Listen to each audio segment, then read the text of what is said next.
Hello, I'm Jim Lampley. In the year 2000, when top-ranked boxing talent scouts flew to Sydney for Olympic boxing competition in Australia, they saw what they wanted in Puerto Rican star Miguel Cotto and gave him the most significant entry-level professional contract of any fighter coming out of those Olympics. 11 years later, you would have to say that Cotto fulfilled every top-ranked expectation in becoming first one of the most celebrated prospects in the sport, then one of the most prominent fighters in the sport, and most recently, one of the most dramatic figures in boxing. Let's take a look at Miguel Cotto's greatest hits. September 2004, Cotto faced Kelson Pinto for a vacant 140-pound title. Pinto had beaten Cotto twice in the amateurs. Cotto with a huge left hook. And there's a hard right hand followed by the left hook. The 1-2 puts Pinto down. Move over, Tito Trinidad. There's a new superstar in Puerto Rico. June 2007, Cotto faced Brooklyn native Zab Judah in front of a record Madison Square Garden crowd. The story in the early rounds, Cotto's inability to keep his punches above the belt. And now a low blow puts Judah on the canvas. Another low blow. Judah is in agony and would be well advised to take more time to recover this time. Cotto's relentless pressure and devastating power shots eventually wore his opponent down. And he continues to crash away at Judah and gets the blood to flow from Judah's right eye again. Left, right, left to the body. Continued assault from the Puerto Rican star. Lots of the crowd standing as Cotto continues the vicious assault. Judah goes to a knee. A picture-perfect combination dropped Judah, and in round 11, the fight came to an end. He doesn't run anymore, or so it appears, and Arthur McKenny stops the fight. Knockout. November 2007, Cotto returned to Madison Square Garden to meet Sugar Shane Mosley, and once again, fans were treated to an action-packed, high-drama battle. Hard right hand across the top by Cotto. Big right hand by Mosley. Tremendous left hook by Cotto. Tremendous right hand by Shane Mosley. They are trading shot for shot now. It's a war of wills in round 3. Both guys landing their shots. As the fight entered the middle rounds, the furious pace continued, with both fighters landing serious blows. These are vicious exchanges. Some of the most vicious exchanges we've seen in years. Hard right hand by Cotto. Thudded onto the chin of Shane Mosley.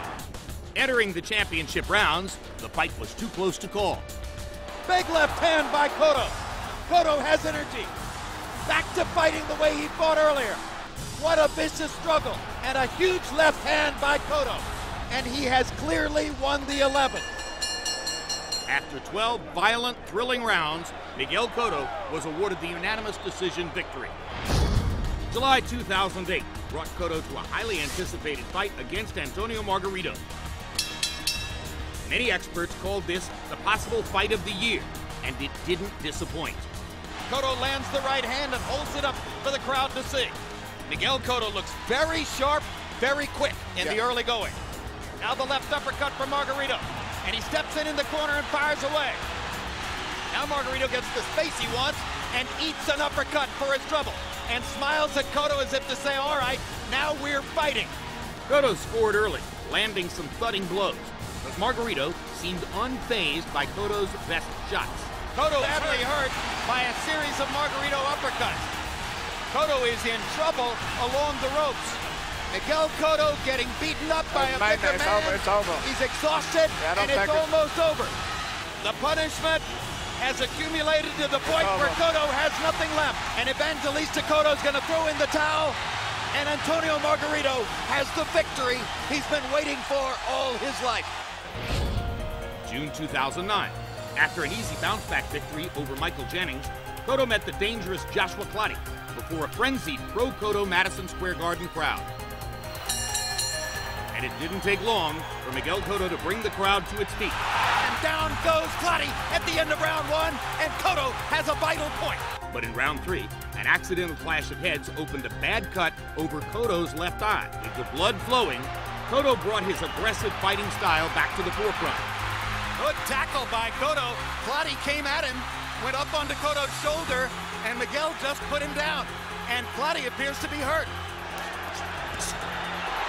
This is brilliant tactics by Miguel Cotto. This is ring generalship, as he has trapped Clottey in the corner for nearly a full minute here. Suddenly, the Miguel Cotto of old has emerged against an immobilized Joshua Clottey. But as the fight went on, the story increasingly was Cotto's badly cut eye. Miguel Cotto can't see any right hands coming. Another right hand by Clottey, and again Cotto puts his glove up to try to stanch the bleeding. After 12 physically brutal rounds, Cotto escaped with a split decision victory. November 2009, Cotto faced the hottest fighter in the world, Manny Pacquiao. The early rounds were electric, with both fighters establishing their power. Good left hook by Miguel Cotto. Crowd comes out of its seat for that one. There's the speed advantage for Pacquiao. He starts to open up. Uppercut snaps Pacquiao's head back. Pacquiao hits Cotto with a hard left hand, and another, and another. Good body shot by Cotto. Drops Pacquiao in the corner. What a round! The tenor of the fight began to change in rounds 3 and 4. Manny landed a little right hook in there, and follows up by knocking Cotto down. First knockdown of the fight. Now it's Cotto whose back is against the ropes, and he fights his way off, and goes down again. Despite the severe beating, the brave Cotto fought into the final round before referee Kenny Bayless finally stopped the fight. June 2010, Cotto made the leap to 154 pounds against undefeated Yuri Foreman in the first ever fight at the new Yankee Stadium. Cotto looked sharp early. Once again, Cotto knocks Foreman back with a solid jab. Right hand lands for Cotto. That hurt Foreman. When he works off the jab, beautiful things happen for Cotto. Cotto continued landing harder punches while simultaneously matching Foreman's footwork. The fight took a turn in round 7. Foreman apparently trips. He has suffered an injury. I think it just fell, and I think his knee gave away on it. Another fall would follow later in the 7th, but the hobbled Foreman bravely refused to quit. Following round, a towel was thrown from his corner, but referee Arthur Mercanti Jr. had other ideas. And Mercanti does not have to stop the fight because of the sound. You all right, champ? You all right? You're fighting hard, so I don't want to see you lose like that. Everybody out! Everybody out! Everybody out! After clearing the ring, Mercanti Jr. began the fight again, but in round 9, Cotto finished it. Cotto comes back with the left hook to the body and cracks him. And that's the knockout victory that Cotto was looking for. To see more of Miguel Cotto, tune in to HBO Boxing.